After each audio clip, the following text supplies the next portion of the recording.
Saudara Presiden Joko Widodo menunjuk Menteri Dalam Negeri Tito Karnavian sebagai PLT Menko Polhukam. Tito akan mengisi posisi Menko Polhukam yang digantikan Mahfud MD. Penunjukan Tito Karnavian ini tertuang dalam keputusan Presiden nomor 20/P tahun 2024 yang diteken Jokowi pada hari ini. Dalam kepres yang sama, Jokowi resmi memberhentikan secara hormat Mahfud MD sebagai Menko Polhukam. Tito Karnavian akan menjabat sebagai PLT hingga Jokowi menunjuk Menko Polhukam definitif pengganti Mahfud. Paling lambat 2 tahun, berarti paling lambat datanya 15. Pengangkatan Bapak Tito Karnavian sebagai pelaksana tugas, wewenang dan tanggung jawab Menko Polhukam sampai dengan adanya Menko Polhukam definitif. Pertimbangan pemilihannya apa? Pak Tito Karnavian kan termasuk di dalam jajaran Menteri-Menteri Kementerian Kemenko Polhukam adalah salah satu menteri yang senior ya, selain juga ada beberapa menteri yang lain ya. Jadi Bapak Presiden menunjuk beliau sebagai Menko Polhukam, PLT Menko Polhukam. Menko Polhukam Mahfud MD atau mantan Menko Polhukam Mahfud MD berpesan kepada jajarannya untuk bekerja jujur, jangan culas dan harus netral. Hal ini disampaikan Mahfud saat pamit di kantor Kemenko Polhukam setelah mengajukan pengunduran diri sebagai Menko Polhukam kepada Presiden. Mahfud ingatkan jajarannya untuk jangan culas dan jaga netralitas. Jangan terbawa arus karena kekuasaan itu bergilir. Yang terpenting dari itu teruslah bekerja dengan penuh kejujuran, tidak boleh culas, tidak boleh culas. Karena setiap keculasan itu akan menimbulkan akibat buruk bagi siapapun. Hanya nunggu waktu. Saya minta saudara netral. Saudara nanti tidak benar untuk sikap politik, nanti saudara pilih sendiri. Tapi kepada masyarakat, netral kamu, jangan milih ini, jangan dari kamu. Saudara pilih sendiri aja. Ada siapa? Siapa saja yang diyakini oleh saudara. Jangan terbawa oleh arus karena kekuasaan itu bergilir. Presiden Jokowi belum menentukan pengganti Mahfud MD sebagai Menko Polhukam tadi sebelum kemudian akhirnya ditunjuk Tito Karnavian sebagai PLT. Nah, namun Jokowi tadi menyebut kepres pengunduran diri Mahfud MD disiapkan hari ini.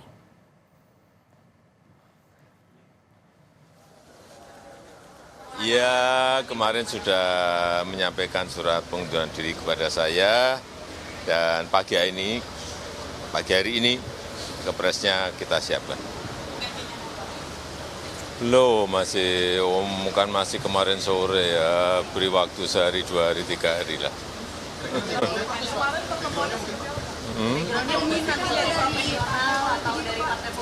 Belum, beri waktu sehari, 2 hari, 3 hari, kan baru kemarin sore. Pak, nanti akan PLT atau langsung definitif? Ya biasa saja. Akan interim atau definitif? Ya nanti dilihat.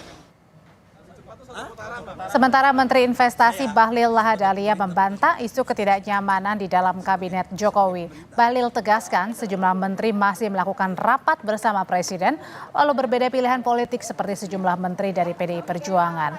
Bahlil juga membantah jika sejumlah menteri seperti Sri Mulyani akan mundur dari kabinet Jokowi. Hari ini Menteri Keuangan Sri Mulyani juga datang ke istana untuk rapat kerja bersama Presiden. Nggak hanya satu menteri, Pak. Pak Basuki ini kan diisukan juga agak goyang mau keluar gitu. Saya bingung ya, isunya kok terlalu mengada-ada. Tadi kami rapat santai-santai aja dengan Pak Arifin, dengan Pak Pram, kami rapat biasa-biasa aja. Kok rasa-rasanya orang di luar lebih tahu daripada kami di dalamnya. Hati-hati loh wartawan, jangan sampai mendapat informasi yang keliru ya. Berarti kalau ada yang bilang kayak ada ketidaknyamanan itu bohong. Lo, nyaman gimana? Tadi itu kita rapat Pak Pram, saya, Pak Arifin. Dua-duanya dari PDIP kan, sama Presiden. Kami bercanda gurau kok, santai-santai saja. Mungkin yang merasa tidak nyaman itu ada sesuatu. mohon berhenti menjadi menteri. Gitu ya, merasa lebih plong. Karena saya bisa lebih leluasa untuk. Presiden Joko Widodo membantah kabar yang menyebutkan situasi di Kabinet Indonesia Maju saat ini sudah tak nyaman pasca mundurnya Mahfud MD dari jabatan Menko Polhukam. Presiden menegaskan jika saat ini menterinya masih fokus bekerja menjalankan tugasnya. Jokowi bilang jika ada perbedaan pilihan politik di antara menterinya merupakan hak demokrasi. Kabinet biasa-biasa saja, nggak ada masalah. Biasa-biasa saja, nggak ada masalah.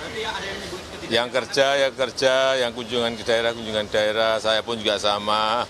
Dan rapat di Jakarta dan kunjungan ke daerah, kadang ada undangan seperti pagi hari ini, Kongres ke-16 GP Ansor. Berarti ada yang menyebut ketidaknyamanan itu nggak betul ya Pak? Apanya? Ada yang menyebut ada ketidaknyamanan di Kabinet itu Pak?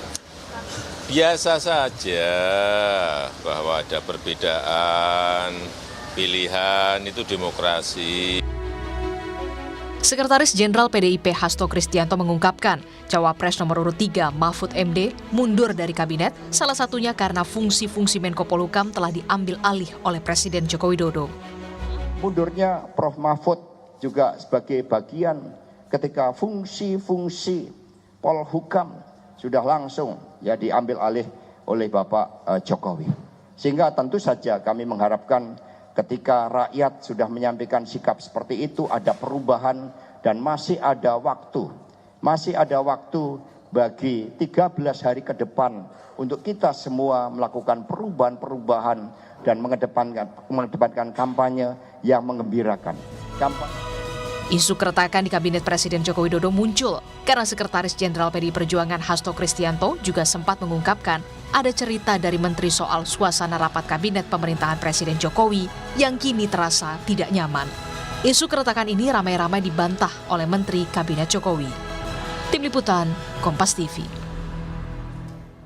Lebih lengkap tentang penunjukan Tito Karnavian sebagai PLT Menko Polhukam dan isu Kabinet Jokowi tak solid, kita saat ini terhubung dengan jurnalis Kompas TV Triksi Valencia di Istana. Triksi, jadi sebenarnya apa alasan Presiden Jokowi ini menunjuk Tito Karnavian sebagai PLT Menko Polhukam?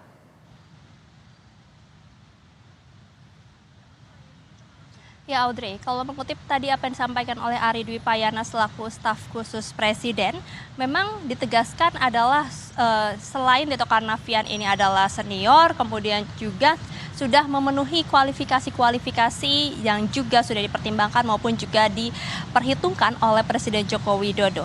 Kalau misalnya tadi kami mengutip, tadi ada beberapa hal yang dijabarkan seperti misalnya dari posisinya Tito Karnavian yang juga sudah menduduki posisi Menteri Strategis yakni Menteri Dalam Negeri, kemudian juga dari kinerja-kinerjanya yang sudah mulai terlihat dan berjalan baik, seperti misalnya dari kinerja politik maupun juga di keamanan dan kerjasama melalui institusi maupun juga yang ada di dalam dan di luar pemerintah ini berjalan dengan baik. Sehingga itu kemudian yang menjadi pertimbangan, menjadi perhitungan dari Presiden Joko Widodo menetapkan dan juga mengangkat Tito Karnavian yakni Menteri Dalam Negeri sebagai PLT Mahfud MD, PLT Menko Polhukam menggantikan Mahfud MD maksud kami sampai nantinya ada Menko Polhukam definitif ataupun juga Menko Polhukam yang ditetapkan oleh Presiden Joko Widodo. Nah itu yang kemudian sudah diperhitungkan secara matang karena tadi ada beberapa hal yang kemudian kami soroti Audrey dan juga saudara seperti misalnya ketika Tito Karnavian ini menjabat sebagai Menteri Dalam Negeri yang kita tahu jabatannya ini sedang membawahi berbagai macam kepala daerah yang yakni adalah penjabat. Dan kita tahu ketika memang mengikut ada tugas baru sebagai Menko Polhukam yang saat ini juga berfokus kepada berlangsungnya pemilu baik dari keamanan maupun juga dari hal-hal strategis. Nah ini kemudian disoroti apakah akan nanti ada bentrok, apakah nanti akan ada conflict of interest dan juga kesulitan ketika Tito Karnavian sebagai Menteri Dalam Negeri yang membawahi penjabat ini mendapatkan tugas dari Menko Polhukam. Nah ini tadi ditegaskan oleh Ari Dwi Payana bahwa memang sudah ada perhitungan khusus dari Presiden Joko Widodo sehingga dipastikan dan diyakinkan tidak ada conflict of interest, tidak ada kepentingan-kepentingan yang kemudian akan terjadi ketika Tito Karnavian ini menjabat sebagai Menko Polhukam, karena memang juga akan ada staf-staf lain maupun juga akan ada support-support lain yang akan mendukung kinerja dari Tito Karnavian sebagai Menko Polhukam. Jadi tidak akan ada gangguan ataupun juga konflik interest ketika Tito Karnavian sebagai Mendagri dan juga mendapatkan jabatan baru ataupun juga tugas baru sebagai Menko Polhukam. Triksi, kemudian juga ini kan ada di tengah-tengah isu mundur menteri ya, kemarin Mahfud MD juga sudah mengundurkan diri, hari ini Presiden juga memanggil sejumlah menteri, termasuk diantaranya Menteri Keuangan Sri Mulyani ke Istana. Sebenarnya apa agenda pemanggilan Sri Mulyani ke Istana hari ini, Triksi? Ya, tadi juga disampaikan oleh Ari Dwi Payana, staf khusus Presiden, bahwa memang ini seperti rapat-rapat pada umumnya. Presiden Joko Widodo bisa memanggil menterinya untuk kemudian membahas hal-hal yang diperlukan, yakni seperti misalnya Sri Mulyani, yakni membahas tentang APBN 2024 yang juga sudah disahkan dan juga sudah berlangsung pada tahun ini. Untuk lebih lengkapnya, Audrey dan juga saudara, kita dengarkan kutipan wawancara Ari Dwi Payana, staf khusus Presiden berikut ini. Ini memang direncanakan, tadi pagi kan teman-teman banyak bertanya ke saya berkaitan dengan diundangnya Bu Sri Mulyani untuk menghadap Presiden pada siang hari ini. Oleh karena itu saya menjawab pertanyaan teman-teman, memang betul hari ini pukul 14.30 Bu Sri Mulyani akan diterima oleh Bapak Presiden untuk membicarakan hal-hal yang terkait dengan pelaksanaan APBN.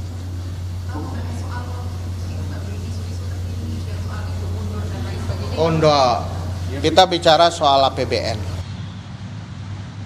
Isu mundurnya Sri Mulyani yang santer terdengar baik di kalangan istana maupun juga di luar kalangan istana, ini juga tadi sudah dijawab oleh Ari Dwi Payana bahwa tidak ada pembahasan terkait hal tersebut, termasuk juga tadi oleh Menteri Investasi yakni Bahlil yang mengatakan bahwa itu hanya isu belaka, kemudian juga baik di kondisi di dalam Kabinet Menteri Joko Widodo ini masih berjalan dengan baik, masih bekerja secara profesional, tidak ada kerenggangan. Tadi kami juga mengkonfirmasi kepada salah satu menteri non-partai yang juga masuk dalam Kabinet Indonesia Maju yang mengatakan bahwa tidak ada ketidaknyamanan maupun juga isu-isu goyang ataupun juga kerenggangan di dalam menteri ataupun juga di dalam Kabinet Joko Widodo. Jadi sampai saat ini semuanya berjalan sesuai dengan tugasnya masing-masing, mengerjakan pekerjaan yang memang sudah menjadi tupoksinya masing-masing sebagai menteri. Triksi Valencia melaporkan dari Istana Kepresidenan Jakarta. Terima kasih. Informasi lain di Kompas Petang.